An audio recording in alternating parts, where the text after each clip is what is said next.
আসসালামু আলাইকুম। প্রিয় দর্শক, অন্য মঞ্চের আলোচনায় আপনাদের সকলকে আমন্ত্রণ জানাচ্ছি। আজ আমাদের সঙ্গে আমন্ত্রিত অতিথি হিসেবে আছেন সাংবাদিক ও কলামিস্ট জনাব মঞ্জুর আলম পান্না। জনাব মঞ্জুর আলম পান্না, আপনাকে আমাদের অনুষ্ঠানে স্বাগত জানাচ্ছি। জি, বড় অনেক অনেক ধন্যবাদ। পান্না, যে বিষয়টা নিয়ে আজকে আমি শুরুতে কথা বলতে চাই, যে আমরা দেখেছি যে চট্টগ্রামে যে ঘটনাটা ঘটলো চট্টগ্রাম সিটি কলেজে, যে গুপ্ত রাজনীতি, ছাত্র রাজনীতি নিয়ে যে বিরোধটা, তো ছাত্র রাজনীতি ও ছাত্রলীগ নিষিদ্ধ এই ক্যাম্পাসে, এই ছিল লেখা, তাই না? এখন যদি ছাত্র কেটে গুপ্ত লেখা হয়, তাহলে দাঁড়ায় কি যে গুপ্ত রাজনীতি। তো গুপ্ত রাজনীতি বন্ধ, এটা লিখলে সমস্যাটা কোথায়? কোনো সমস্যা নেই, এটা তো সত্য বাস্তবতা। ছাত্র তাহলে তারা শিবিরের মাইন্ড করে রাজনীতি কেন? মাইন্ড করে। আপনি কি করবেন? এখন আমি যে কালো, আমাকে যদি এখন কালো বলে আমি মাইন্ড করবো কেন? কিন্তু আমি খেপে টেপে গেলাম। মানে বিষয়টা একেবারে সিলি বিষয়, তাই না? তারা তো গুপ্ত রাজনীতি করছে, তারা নিজেরাই বলছে তারা কোথায় ছিল না ছিল, তাদের মুখ থেকে সবকিছু বেরিয়ে আসছে। এখন গুপ্তকে গুপ্ত বলবো না, আচ্ছা সুপ্ত বলতে পারি। আপনি নিজে নিজে একটা কন্টেন্ট করেছেন, গুপ্ত সুপ্ত রাজনীতি, মানে ক্ষিপ্ত, এসব শব্দ ইউজ করেছেন। তো গুপ্ত সুপ্ত ক্ষিপ্তর সঙ্গে তো অবশ্যই একটার সাথে আরেকটা রিলেভেন্ট, তাই না? এটা তো মাইন্ড করার কিছু নেই।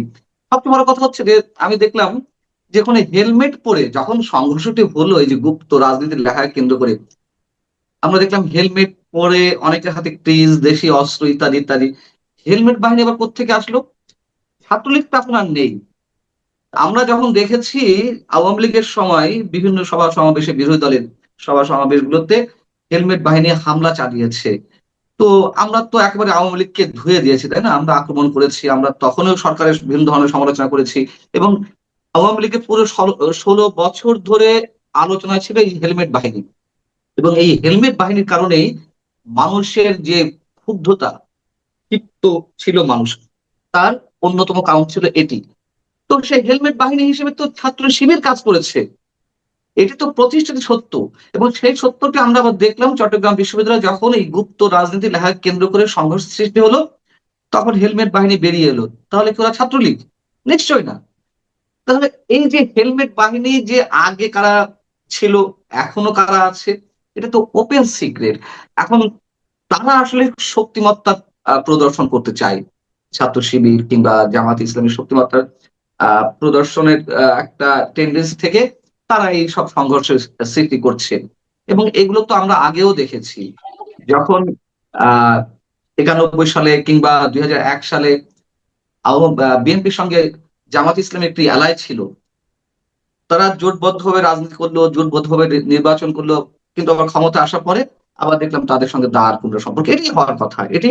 আর এখন তো সেখানে বিরোধী দল, এখন তো শক্তিমত্তার প্রদর্শনটা আরো বেশি ভাবে করবে। তখন তারা আবার হুমকি ধামকি দিচ্ছে ১৬ দিনের মধ্যে এই সরকার ফিরে দেবে। আওয়ামী লীগকে ১৬ বছর লেগেছে, এখন ১৬ দিনও লাগবে না। এই আচ্ছা, শক্তিমত্তা ১৬ দিন কবে থেকে, মানে আমরা কাউন্টডাউন কবে থেকে করবো? এখন এটি জামাত জানে, এটি আজহারুল ইসলাম জানে। আজহারুল ইসলাম বলেছেন যে আওয়ামী লীগের মতো একটি শক্তিশালী সরকারকে ফেলতে ১৬ বছর লেগেছে। আর এই সরকার তো দুর্বল সরকার, ১৬ দিনও লাগবে না। এখন এই কাউন্টিংটা, শনিবারের সমাবেশ রয়েছে জামাত ইসলামের, এখন সেদিন থেকে শুরু হবে নাকি আজহারুল ইসলাম এটি বুধবার মন্তব্য করেছেন, বুধবার থেকে হবে? আমরা জানি না, এটা তারা বলতে পারে। তবে তাদের যে অবস্থা, তাহলে আমি তাদের শক্তিমত্তাকে একবার ইগনোর করি না। জামাত ইসলামের যে অর্থ শক্তি, তাদের যে প্ল্যানিং, তাদের যে চৌকস আহ গুপ্ত রাজনীতির নানান ধরনের কম্পোনেন্ট রয়েছে, সেগুলো জায়গা থেকে আমি জামাত ইসলামী কখনোই কখনোই আমি দুর্বল মনে করি না। অতএব তারা যদি মনে করে ১৬ দিন, হয়তো ১৬ দিনের জায়গায় ১৬ মাস লাগতে পারে। যদি তারা মিন করে, এটি অস্বাভাবিক কিছু নয়। আর আমি আহ অনেকেই আমার সাথে দ্বিমত পোষণ করতে পারেন। ডিপ স্টেটের খেলাটি নিয়ে এখনো পর্যন্ত আমি মনে করি এটি যথেষ্ট সক্রিয়। সেই ডিপ স্টেটের খেলার নানান ধরনের পরিকল্পনা বাস্তবায়নের অংশ এখনো বাকি রয়েছে, সেটি আমরা দেখব। আমি আশঙ্কায় রয়েছি। আহ আমরা জানি না যে সামনে আমাদের জন্য কি অপেক্ষা করছে। তবে আমি এটা মনে করি যে আওয়ামী লীগের যে রাজনীতি ছিল, বিএনপিকে মাইনাস করে এক ধরনের রাজনীতি করা, পলিটিক্যাল ভ্যাকুয়াম তৈরি করা, সেই পলিটিক্যাল ভ্যাকুয়াম তো তৈরি হয়েছিল, তার মধ্য দিয়ে একটি জঙ্গি সরকারের উত্থান আমরা দেখেছিলাম। এবং এটা আমি সব জায়গায় বলি, আপনার কাছেও বলছি, মানে উপস্থাপন করছি, যে যখন কোন সমাজ বা রাষ্ট্রের রাজনৈতিক শূন্যতা সৃষ্টি হয়, তারপরে স্টেজ হচ্ছে জঙ্গিবাদ চরমপন্থা। তো আমরা আওয়ামী লীগের যে 16 বছরের রাজনৈতিক শূন্যতা সৃষ্টির যে এক্সাম্পল, তার মধ্য দিয়ে আমরা জঙ্গিবাদ চরমপন্থার উত্থান দেখেছি। আমার মনে হচ্ছে যে এখনো পর্যন্ত সেই খেলা চলছে। বিএনপি বুঝে হোক না বুঝে হোক রাজনৈতিক শূন্যতা সৃষ্টি করছে, আওয়ামী লীগের উপর রাজনৈতিক কার্যক্রম নিষেধাজ্ঞার বিষয়টি তারা আরো পোক্ত করেছে। এর পিছনে কি খেলা আছে আমরা জানি না। তবে আইসিজি, ইন্টারন্যাশনাল ক্রাইসিস গ্রুপ একটি প্রতিবেদন দিয়েছে আজকে সকালেই। তার মধ্যে স্পষ্ট উল্লেখ রয়েছে, যদি যদি আওয়ামী লীগের রাজনৈতিক কার্যক্রম নিষিদ্ধের বিষয়টি স্থায়ী করে বিএনপি, তাহলে উগ্রবাদ সৃষ্টি হওয়ার আরো একটি সম্ভাবনা রয়েছে, এবং সেটির পথেই সম্ভবত যাবে যদি এই ধারা অব্যাহত থাকে। আর আমি ইন্টারন্যাশনাল ক্রাইসিস গ্রুপের প্রতিবেদনকে যথেষ্ট মূল্যায়ন করি, আমি নিজে ব্যক্তিগতভাবে। তার কারণ পৃথিবীতে যত ধরনের থিঙ্ক ট্যাঙ্ক আছে, গবেষণা প্রতিষ্ঠান আছে, হাতে গোনা 2-4টিকে যদি কাউন্ট করতে হয়, অবশ্যই ব্রাসেলস ভিত্তিক এই গবেষণা প্রতিষ্ঠানটি অন্যতম। আমি দীর্ঘদিন ধরে তাদের এই প্রতিবেদন বা গবেষণাগুলো ফলো করি। তারা যা বলে মোটামুটি 80% থেকে 90% বলে যায়, এবং তারা সেই ইঙ্গিতটি দিয়েছে। এবং তারা বলার চেষ্টা করেছে, বিএনপির মধ্যে ইসলামপন্থী উগ্রবাদী যে গোষ্ঠীটি আছে, তারা হয়তো সহজে আওয়ামী লীগকে ফিরে আসতে দিবে না। যদি তাই হয়ে থাকে, তাহলে বিএনপির শীর্ষ নেতৃত্বকে আরো বেশি সতর্ক থাকতে হবে যে তাদেরকে কারা মিসগাইড করছে বা করছে না। স্পষ্ট এইভাবে এই কথাগুলো রয়েছে। এই জায়গাটা আমি একটু ক্লিয়ার হতে চাই যে আপনি বলতে চাচ্ছেন যে উগ্রবাদের একটা গ্রুপ বিএনপির সঙ্গেও ওখানেও জায়গা করে নিয়েছে। আমি ধরে নিচ্ছি একটা গ্রুপ হয়তো জামাতের সঙ্গেও হয়তো জায়গা করে নিয়েছে। কিন্তু প্রশ্ন হচ্ছে, যদি আওয়ামী লীগের নিষিদ্ধকরণের বিষয়টি স্থায়ী হয়, তাহলে উগ্রবাদ জায়গা করে নেবে আমাদের রাজনীতিতে। এটা লজিকটা তাহলে কিভাবে দাঁড়াবে? উগ্রবাদ তো দুই জায়গায় জায়গা করেই আছে। তো আওয়ামী লীগ নিষিদ্ধের সঙ্গে ওদের উত্থানের সম্পর্কটা কোথায়? উগ্রবাদিতা আরো শক্তিশালী হবে। আমি আরেকটু খোলাসা করি আপনাকে, যেহেতু আপনি প্রশ্ন করেছেন। আমি মনে করেন যে এই ঘরে থাকি, আমি এই ঘরটা বন্ধ করে কোথাও গেলাম 1 মাসের সফরে, এই ঘরে বাইরে থেকে ধুলাবালি ঢোকার কোনো ধরনের কোনো স্কোপ নেই। আপনি অথবা আমরা ঘরটা বন্ধ করে কোথাও গেলাম, যে যার ঘরে ঢুকে দেখবো মাকড়সার জাল বুনেছে, কোত্থেকে ক্ষুদ্র কোনো ধূলিকণা বা কাগজপত্র এসে জড়ো হয়ে আছে। আমরা দেখি না, এগুলো তো হরহামেশা আমাদের পরিচিত দৃশ্য। অর্থাৎ প্রকৃতি শূন্যতাকে ঘৃণা করে। রাষ্ট্রবিজ্ঞানও বলে যে রাজনৈতিক শূন্যতার পর সেটি দখল করে নেয় চরমপন্থা জঙ্গিবাদ। অর্থাৎ ইউজুয়াল কিছু আমরা আশা করতে পারি না, আনইউজুয়াল, এবং অবশ্যই সেটি নেতিবাচক। এই নোংরা জিনিস দিয়েই শূন্যতা পূরণ হয়, প্রকৃতি সেভাবে শূন্যতাকে পূরণ করে, রাষ্ট্রবিজ্ঞানও তাই বলে। অতএব আমরা তার বাস্তব উদাহরণ দেখেছি। আওয়ামী লীগের 16 বছর যেভাবে বিএনপি কে রাজনৈতিক সমাবেশ করতে দেয়নি। আমি জামাত ইসলামের কথা বলতে পারি। জামাত ইসলামী তো আইন দ্বারা নিষিদ্ধ ছিল না, যদিও দাবি ছিল দীর্ঘদিনের। সেই জামাত ইসলামের রাজনীতিও নিষিদ্ধ করে রাখা হয়েছিল। জামাত ইসলামী কিন্তু অনেক শক্তিশালী হয়েছে। আচ্ছা, তারপরে কি হলো? ডক্টর ইউনূস নেতৃত্বে একটি সরকার এলো। সেই সরকারের সময় আমরা সাম্প্রদায়িকতাবাদ, মৌলবাদ, জঙ্গিবাদ, চরমপন্থাকে মাথাচাড়া দিয়ে উঠতে দেখেছি। আমরা আইসিসির পতাকা যেখানে সেখানে উঠতে দেখেছি। আমরা মাজার সংস্কৃতির উপর হামলা, আমাদের দেশের শিল্প সংস্কৃতির উপর হামলা, আমাদের নাট্য শিল্পীদের উপর হামলা, এগুলো তো হয়েছে। অতএব এটি অস্বীকার করার কোনো কায়দা নাই যে ডক্টর ইউনূসের সময় একটি জঙ্গি শাসনের সৃষ্টি হয়েছিল। এই অবস্থায় এসে এখনো যদি আওয়ামী লীগ যেটি ইন্টেনশনালি করেছিল, রাজনৈতিক শূন্যতা সৃষ্টি, আওয়ামী লীগ ছাড়া কেউ রাজনীতি করবে না, গাছের পাতা থেকে শুরু করে দুবলা ঘাস পর্যন্ত সবাই হাই বঙ্গবন্ধু, হাই বঙ্গবন্ধু, হাই শেখ হাসিনা, হাই শেখ হাসিনা করতে বাধ্য হয়েছে। এখনো ঠিক যদি সবাই হাই বিএনপি, হাই তারেক জিয়া করাতে বাধ্য করেন, তাহলে অবশ্যই অবশ্যই আরেকটি জঙ্গিবাদ আমাদের সামনে অপেক্ষা করছে। আমি এ কথা আগেও বলেছি। আমি বলছিলাম আমি অনেক বড় বোদ্ধা, এবং আমার এই কথার সঙ্গে আইসিজি যে প্রতিবেদন, সেই প্রতিবেদন তারা স্পষ্ট করে বলেছে, তারা আরো সুন্দর করে ব্যাখ্যা দিয়েছে। বিএনপির মধ্যে উগ্রবাদী যে গোষ্ঠীটি, তারা চাইবে আওয়ামী লীগকে ফিরে না আসার সুযোগ দিতে। অতএব যদি এটি হয়, তাহলে চরমপন্থা দিকে ঝুঁকে পড়তে পারে, বাংলাদেশের রাজনীতি আরো বেশি বা আরো সহিংস হয়ে উঠতে পারে। না, এই যে আপনি বললেন যে যদি বিএনপির মধ্যে হাই বিএনপি, হাই তারেক রহমান এই ধরনের হুজুগ উঠে, তাহলে যা যা হতে পারে। তো এই ধরনের হুজুগের কোন নমুনা কি আপনি দেখতে পাচ্ছেন এরই মধ্যে? অবশ্যই, অবশ্যই, অবশ্যই দেখতে পাচ্ছি। এটা আমরা সবাই দেখতে পাচ্ছি। আহ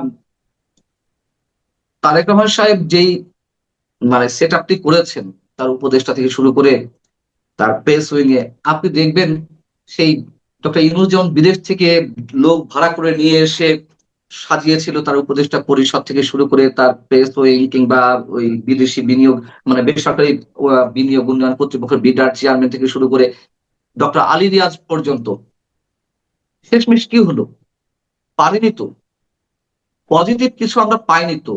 তারেক রহমান সাহেবের উপদেষ্টাদের মধ্যে পররাষ্ট্র উপদেষ্টা বলুন, কিংবা শিক্ষা উপদেষ্টা বলুন, তারপর তার প্রেস উইং এ যারা আছে সব লন্ডন কেন্দ্রিক, কিন্তু দীর্ঘদিন লন্ডনে ছিলেন এবং তারা এদেশের মাটি মানুষের স্পর্শ থেকে অনেক দূরে ছিলেন। মানুষের অনুভূতি গুলো সম্পর্কে তারা খুব ভালো নিশ্চয় বুঝতে পারছেন না। আব্দুল গাফফার চৌধুরীর উদাহরণটা আমরা দিই। সাংবাদিক আব্দুল গাফফার চৌধুরী দীর্ঘদিন লন্ডনে বসে আর্টিকেল লিখতেন, তাই না, বাংলাদেশ বসে। তখন তো আর এত আহ ইন্টারনেট ছিল না। তারপর তিনি লিখতেন, তারপরে কিন্তু মানুষের অভিযোগ ছিল যে মানুষটি দীর্ঘদিন দীর্ঘদিন কয়েক দশক ধরে বিদেশে বসে আর্টিকেল লিখছেন, তিনি মানুষের অনুভূতি কতটুকু স্পর্শ করতে পারেন, কতটুকু তিনি বাস্তবসম্মত লেখা লিখবেন। তারপর তিনি লেখার চেষ্টা করতেন। আমি তাকে বিতর্কিত করছি না, তবে এইসব বলা হতো। কিন্তু এখন আপনি বলছেন যে তার চারপাশে হাই, শুধু হাই বিএম, যে হাই তারেক রহমান না, হাই জাইমা রহমানও উচ্চারণ করা হচ্ছে। আমাদের শিক্ষামন্ত্রী এহসানুল হক মিলন সাহেব, তার একটি ভালো ইয়ে ছিল, মানে তার ব্যক্তিত্ব সম্পর্কে অথবা তার মন্ত্রিত্ব সম্পর্কে, তো মানুষের একটা পজিটিভ ধারণা ছিল। তিনি কি বললেন, ছোট ছোট বাচ্চাদের তিনি বলছেন তুমি বড় হয়ে কি করবা? রাজনীতি। নিজে উত্তর দিচ্ছে না। আচ্ছা, তুমি বড় হয়ে কি করবা, কার সাথে রাজনীতি করবা? জাইমা রহমান, জাইমা রহমান। হ্যাঁ, তুমি কার সাথে রাজনীতি করবা বড় হয়ে? গুড, জাইমা রহমান। এই একটা কথাও কিন্তু বাচ্চারা বলেনি। সব তিনি প্রশ্ন করছেন, তিনি উত্তর দিচ্ছেন। তার মতন সিনিয়র রাজনীতিবিদ যদি এখন হাই জাইমা রহমান, হাই জাইমা রহমান করেন, না, তাহলে হাই এখন তারেক রহমান। আপনি যেটা বলছেন যে উনি প্রশ্ন করছেন, উনি উত্তর দিচ্ছেন, এখন উনি উত্তর না দিয়ে কি করবেন? এখন ওনার উত্তরে জায়গায় যদি ও বাচ্চারা যদি অন্য কারো নাম বলে ফেলা পাই চান, তাহলে তো আবার ওনার চাকরি যাবে। ওটা তো আপনি বুঝতে আপনার পারবেন। অন্য কিছু বলবেন। আপনার আশঙ্কার জায়গাটি অবশ্যই, অবশ্যই বাস্তবসম্মত। যদি বাইরে বাইরে শেখ হাসিনা বলে ফেলেন, তখন তার জন্য লজ্জার, তাই না? লজ্জা এখন না, এই অবস্থা, ঝুঁকি, এটা তো ঝুঁকিপূর্ণ। সেটি আমরা তো দেখছি সেই বিষয়টি, তাই না? সংসদে এরই মধ্যে 2 মাস গিয়ে পারলো না, তার যে বন্দনা শুরু হয়েছে। এবং তারেক রহমান তো নিজেই একটি সমাবেশে বললেন যে মাননীয় মন্ত্রী আমাদের স্বাস্থ্যমন্ত্রীর উদ্দেশ্যে বলছিলেন যে দয়া করে প্রশংসা কম করবেন। ঠিক শেখ হাসিনাও এই শব্দগুলো উচ্চারণ করতেন যে প্রশ্ন করুন, প্রশংসা কম। কিন্তু আমরা দেখেছি শেখ হাসিনা এনজয় করতেন, যদিও বলতেন, তারপরে এনজয় করতেন। আমরা দেখছি তারেক রহমান সম্ভবত এনজয়টাই করছেন, হয়তো মুখে বলছেন যে প্রশংসা কম করেন, কিন্তু এটা সবাই সবাই করেন, মানে নিজের অয়েলিংটা সবাই পছন্দ করে। কিন্তু এটা আমাদের জন্য দুর্ভাগ্য, এর পরিণতিটা কি হয়। সব মিলিয়ে এই দেশের মনে করেন এই বিএনপি সরকার যারা ক্ষমতায় আসলো, এটা আমার শেষ প্রশ্ন। আমি আসলে অনুষ্ঠান বেশি বড় করতে চাচ্ছি না, আপনিও ব্যস্ততার মধ্যে আছেন। আপনি আমাকে এটা বলেন যে এই বিএনপি সরকারকে আমাকে মাঝে মাঝে একটু দুর্ভাগামী মনে হচ্ছে, কারণ তারাও দায়িত্বে আসলেন, ট্রাম্প সাহেবও খেপে গেলেন, যুদ্ধ শুরু করে দিলেন ইরানের সঙ্গে, তার নেতিবাচক প্রভাব আমাদের এখানে পড়লো, জ্বালানি তেল নিয়ে ঝামেলা শুরু হলো, এবং তারপর জ্বালানি তেলের দামও বাড়লো। তার বাড়ার পরে সঙ্গে সঙ্গে এখন গাড়ি ভাড়াও বাড়তেছে, গাড়ি ভাড়া বাড়লে জিনিসপত্রের দামও বাড়বে, মানুষের আয় তো বাড়বে না, লোডশেডিং শুরু হয়ে গেছে। তো সব মিলিয়ে কি আপনি মনে করেন যে এই বিএনপি সরকার এসে আসলে একটু মানে মানে কি বলবেন, আপনি ওরা একটু নেতিবাচক পরিবেশের মধ্যে পড়ে গেছেন? নিঃসন্দেহে অনেক ধরনের চ্যালেঞ্জ। আইসিজির যে রিপোর্টের কথা বলছিলাম, সেখানেও যে চ্যালেঞ্জ রয়েছে উল্লেখ করেছে যে সংস্কার একটি চ্যালেঞ্জ, বিরোধী দলের সঙ্গে সংঘর্ষে যাওয়া ঠিক হবে না। এবং আমরা দেখলাম যে বিএনপি যা বলে আসছিল তাদের যে নিজস্ব কর্মসূচি ছিল ৩১ দফার, সেই ৩১ দফার প্রতিশ্রুতি থেকেও অনেক দূর সরে গেছে। তারা যেই সমস্যাগুলো ন্যূনতম, আমি জুলাই সনদের কথা বলছি না, জুলাই সনদ আমার কাছে একেবারে ভুয়া, একেবারে ভাওতাবাজির একটি জিনিস। কিন্তু তাদের যে ৩১ দফা কর্মসূচি ছিল সেখানেও গণমানুষের আকাঙ্ক্ষার অনেক কিছু প্রতিফলিত হয়েছিল। সেই জায়গাগুলো থেকেও তারা পিছু হটছে। এক, দ্বিতীয়ত হচ্ছে রাজনৈতিক শূন্যতার কথা বলছিলাম। বিএনপির সামনে অর্থনৈতিক চ্যালেঞ্জ, আমি বলবো না বিএনপি ২ মাসের মধ্যে এসেই সবকিছু ওলটপালট করে দিয়েছে, তাদের কারণে অর্থনৈতিক চ্যালেঞ্জটি আরো তীব্র হচ্ছে তা না। ডক্টর ইউনূস চ্যালেঞ্জটি বিএনপির সামনে রেখে গেছে, বিশেষ করে বাণিজ্য চুক্তির মাধ্যমে বিএনপির ডানা ছেড়ে ফেলা হয়েছে। তারপরেও বিএনপি কিন্তু সেই চুক্তিকেই সামনে এগিয়ে নিয়ে যেতে চায়, স্পষ্ট করে বলেছে আমরা বাণিজ্য চুক্তির বাস্তবায়নের কাজ অব্যাহত রাখবো। যদি এটি হয়ে থাকে, বিএনপি সম্ভবত বুঝতে পারছে না তারা কোন দিকে যাচ্ছে। তারা না পারছে ভারতকে খুশি করতে, না পারছে যুক্তরাষ্ট্রকে খুশি করতে, চেষ্টা করছে সবাইকে খুশি করতে। কিন্তু বিএনপি বারবার ডক্টর ইউনূস সরকারের সময় ক্রস ফায়ারে পড়তে যাচ্ছিল, ক্রস ফায়ারে পড়তে পড়তে একসময় বাধ্য করেছে নির্বাচনটি দিয়ে মানে আদায় করতে। এখন সবসময় তার সফল হওয়া যায় না।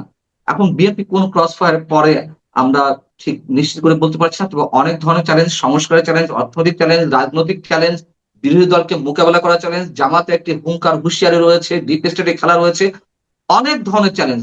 এই চ্যালেঞ্জ গুলো থেকে বিএনপি সবকিছু মোকাবেলা করতে পারবে না। আপনি দেখুন যে বাণিজ্য উপদেষ্টা আগে ছিলেন বাণিজ্য মন্ত্রী আমাদের আমির খসরু মাহমুদ চৌধুরী, তিনি অর্থমন্ত্রী হওয়ার যোগ্য। মানে আমি তো আমি আমি খুব কম বুঝি কামাল ভাই, আমি আমার কম মেধা দিয়ে আমি যত বুঝি, বিএনপির মধ্যে অর্থমন্ত্রী হওয়ার মতন যোগ্যতা সম্পন্ন ব্যক্তি আরো ছিলেন। কেন তাদেরকে আনা হয়নি? কেন আমির খসরু মাহমুদ চৌধুরীকে এখানে নিয়ে আসা হলো? অন্যান্য জায়গায় যারা যে কাজগুলো করছেন সেই জায়গায় সেই প্রশ্নটি রয়েছে। ডক্টর ফজলুর রহমান প্রশ্ন তো অনেক পুরনো। অতএব বিএনপি কাদের চাপে কাদের তাপে এইগুলো করছে আমরা জানি না। তবে বিএনপি, আমি আবারও বলি, যা কিছু ২ মাসে হয়েছে সবকিছুর জন্য আমি বিএনপি কে দায়ী করব না। বিশেষ করে অর্থনৈতিক যে অবস্থা খারাপ, কিন্তু তথ্য গোপন করা হচ্ছে, এই জিনিসটা কোনো দরকার নাই। এই তথ্য গোপন করার কারণে কিন্তু মানুষের মধ্যে, সাধারণ মানুষের মধ্যে কিন্তু একটা বিস্ফোরণ ঘটে অবস্থা। এটি আমাদের বিবেচনা নিতে হবে। আমি জামাত ইসলামী, আওয়ামী লীগ এগুলো সব বাদ দিলাম, সাধারণ মানুষ কিন্তু ক্ষুব্ধ। সাধারণ মানুষ কিন্তু বোঝে না কিসের জন্য কিসের দাম বাড়ছে। জ্বালানির দাম বাড়ছে, এটা মানুষ বোঝে যে ইরান যুদ্ধ, কিন্তু ডিজেলের দাম বাড়লে বাড়তে পারে, পেট্রোল অক্টেনের দাম বাড়ানোর কোনো দরকার ছিল না। আইএমএফ এর চাপে এগুলো করা হচ্ছে বলে মনে করছি, যদিও অর্থ উপদেষ্টা অর্থমন্ত্রী বলছেন যে না, আইএমএফ এর কোনো শর্ত আমরা মানতে চাই, মানে বিশ্বে কোনো শর্ত আমরা মানতে চাই না। তবে যা আমরা দেখতে পাচ্ছি, অবশ্যই পশ্চিমাদের অনেক শর্ত মেনে বিএনপি টিকে থাকতে চাইছে, আবার আরেকদিকে মৌলবাদীদের খুশি রাখতে চাইছে, জামাত ইসলামী কোনো জিনিস তারা ধরে রাখতে চাইছে। এইসব কিছু করতে গিয়ে, মানে সবাইকে খুশি করতে গিয়ে দিন শেষে সম্ভবত বিএনপি খুশি থাকতে পারবে না, এটাই বাস্তবতা। জি, অনেক ধন্যবাদ, অনেক ধন্যবাদ জনাব মঞ্জুর পান্না। প্রিয় দর্শক, আপনারাও শুনলেন জনাব পান্নার বিশ্লেষণ, এবং আমি নিজেও মনে করি ওনার বিশ্লেষণ থেকে অনেক ইঙ্গিত আছে, কিন্তু সেই ইঙ্গিত গুলো আপনারা মাথায় রাখবেন এবং সেভাবে চিন্তা করার চেষ্টা করবেন। চিন্তা করতে গেলে হতাশা বাড়ারই সম্ভাবনা বেশি, তারপরেও মাথায় থাকুক। আগামীতে আবার কথা হবে। ভালো থাকবেন সবাই। আল্লাহ হাফেজ।